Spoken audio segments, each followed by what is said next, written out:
pessoal, bom dia! Hoje a ideia aqui é mostrar para vocês o passo a passo de um processo de recuperação judicial, justamente para tirarmos aquelas impressões de processo complexo demais ou processo muito demorado, tá? Processos de recuperação judicial que se prolongavam na justiça por 5, 7, 10 anos ficaram lá no passado. Essa já não é mais uma realidade dos dias atuais, tá bem? Essa linha do tempo que nós desenhamos aqui é de aproximadamente 3 anos e eu pontuei 7 momentos que eu julgo os mais importantes para facilitar a compreensão de vocês, dos quais nós vamos falar um a um de forma bem rápida. Pois bem, o momento número 1 é do pedido de recuperação judicial.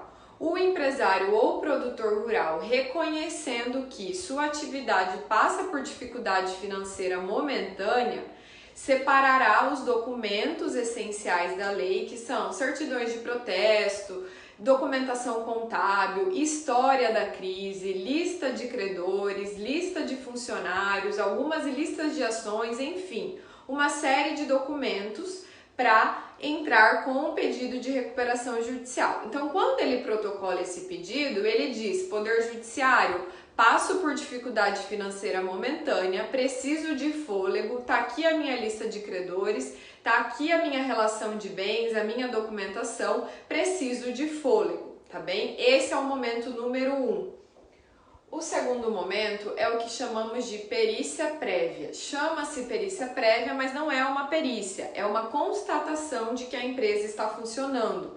Lembra que nós falamos que a recuperação judicial serve para empresas que ainda estão em atividade, ainda estão gerando emprego, ainda estão gerando renda, ainda estão de portas abertas, certo? Então, a juíza nomeia uma pessoa da sua confiança para visitar a empresa e ver se está funcionando, tá bem? Então, esse momento da perícia prévia, que normalmente ocorre em 5 dias, essa pessoa visitará o estabelecimento para ver se está tudo funcionando, confere a documentação que nós juntamos e apresenta um laudo no processo. Essa perícia prévia, ela não está escrita em lei, mas é uma prática adotada pela maioria dos juízes. Por quê? Já aconteceu no passado de se autorizar recuperações judiciais de empresas que estavam fechadas e, na verdade, seriam falências, tá bem? Então, justamente visando evitar esses problemas, é que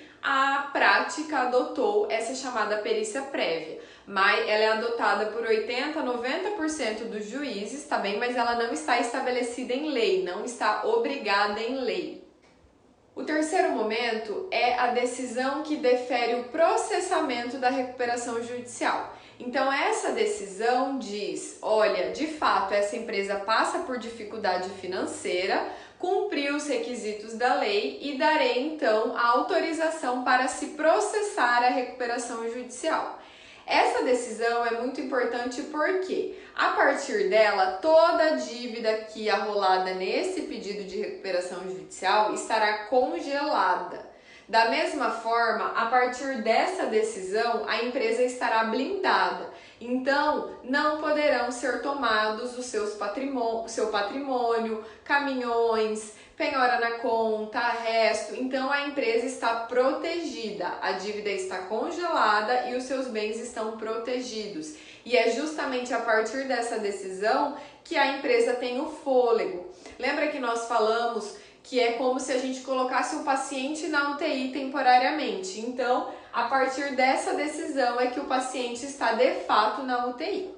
O quarto momento nós chamamos de apresentação do plano de recuperação judicial. Ele deve se dar no prazo de 60 dias a contar desta decisão que deferiu o processamento da recuperação judicial e ele deve ser apresentado no prazo improrrogável de 60 dias, sob pena de se transformar esse processo em uma falência, fechar as portas, vender o que tem, pagar quem dá, tá bem? Então esse prazo é importantíssimo. O que tem nesse plano de recuperação judicial? Uma proposta de pagamento aos credores. Ou seja, o devedor vai falar a forma que ele consegue pagar esses credores e a partir da apresentação desse plano é que se iniciam as negociações, as tratativas com os credores. Lembrando que a essência desse processo é negocial. Então, a partir do deferimento, a gente negocia sim com todos os credores até o final. Nem sempre negociamos com todo mundo ao mesmo tempo, mas nós vamos fazendo isso ao longo do processo. O quinto momento é o que nós chamamos de período de blindagem, esse período aqui em verde. Por lei, ele é de 180 dias, prorrogáveis por mais 180 dias, ou seja, praticamente um ano. Nesse período aqui, ó, nós chamamos de período de fôlego, é o período que o paciente fica na UTI. E o que acontece nesse período aqui?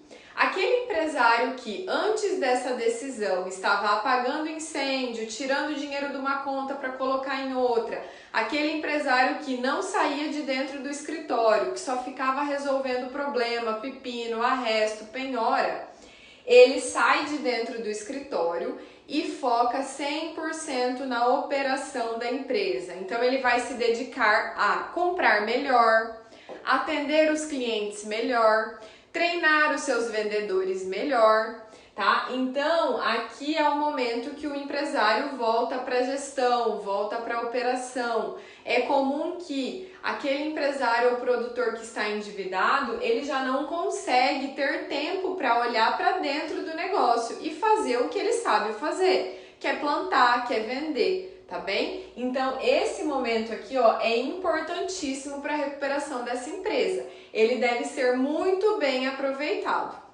Também é importante pontuar que, a partir dessa decisão aqui, que é o momento número 3, toda a dívida que estava aqui no pedido, que é anterior ao pedido, ela está congelada. Contudo, todas as compras feitas após esse período devem ser pagas rigorosamente em dia. Por isso que nós falamos que é mais viável você vender o seu produto para uma empresa que já está em recuperação judicial do que para uma empresa que não está em recuperação judicial. Porque aquela que já está nesse processo pagará rigorosamente em dia tudo que comprar após o pedido. Tá bom? E quando você vende para uma empresa que ainda não está em recuperação judicial, você corre o risco de, a qualquer momento, ela entrar em recuperação judicial e a sua dívida ficar aqui congelada na data do pedido, tá bem? Então, esse período aqui, ó, é o mais importante, é o que deve ser aproveitado pelo empresário a cada respiro. Também é nesse período aqui que o empresário deve aproveitar para a gestão da empresa. Então, vai enxugar o custo no que puder. Outro ponto importante desse período, o dinheiro só entra onde volta mais dinheiro. Então, ele só coloca o dinheiro onde volta mais dinheiro, que é onde? Na mercadoria, no produto, no solo, tá bem? Então, todo o dinheiro que o empresário adquire nesse período das suas vendas, ao invés de destinar parte para o pagamento da dívida, esse dinheiro volta para a operação. Então, a empresa reaprende a trabalhar com fluxo de caixa próprio, tá bem? Então, esse período aqui é muito importante para um processo de recuperação judicial. O sexto passo será a realização da Assembleia Geral de Credores. Essa assembleia nós falamos que é o ápice das negociações, é nela que ocorrem, que se formalizam todas as negociações. Então, muito embora todo o processo seja negocial, é na Assembleia Geral de Credores que esses termos de acordo serão ratificados, tá bem? Então, nessa assembleia que é presidida pelo administrador judicial, que é a pessoa da confiança do juiz, todos os credores estarão presentes, certo? E nela é uma grande reunião, como uma assembleia de condomínio. Nela vão ser propostas modificações ao plano, poderá ser suspensa para uma outra data, no caso de os credores e a devedora precisarem de mais tempo para negociação, tá bem? Mas é nesse momento aqui, nessa Assembleia Geral de Credores, que se aprova o plano de recuperação judicial. Lembrando que quem aprova o plano, quem tem o poder de voto são os credores, tá bem?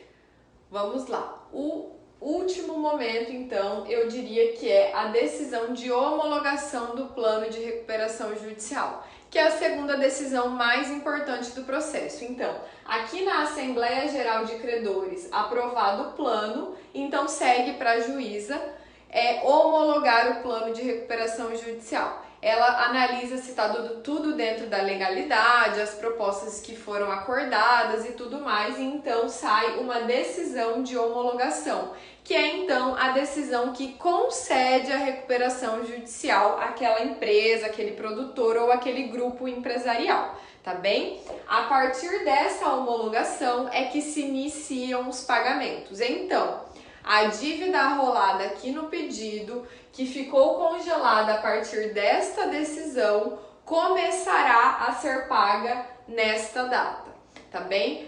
É proibido o pagamento de credores antes dessa data, sob pena de estar favorecendo um credor ou outro, tá bem? Então não é uma opção do devedor não pagar, ele está realmente proibido por lei de fazer pagamentos antes da homologação.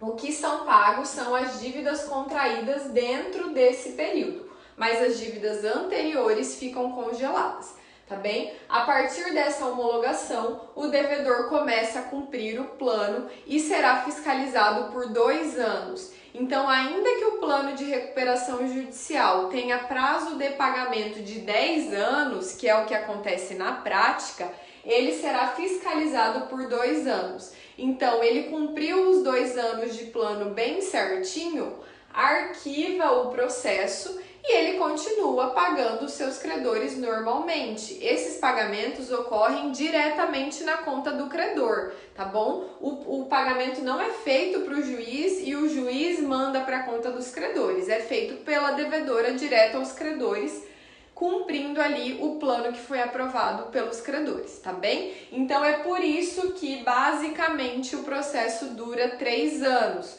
Aproximadamente aqui 1 ano entre pedido, perícia, deferimento, apresentação do plano, período de blindagem, que é o período de fôlego, assembleia e homologação do plano. E aí depois 2 anos de cumprimento e aí o arquivamento desse processo. Tá bem? Espero que tenha ficado claro. A ideia aqui realmente é simplificar.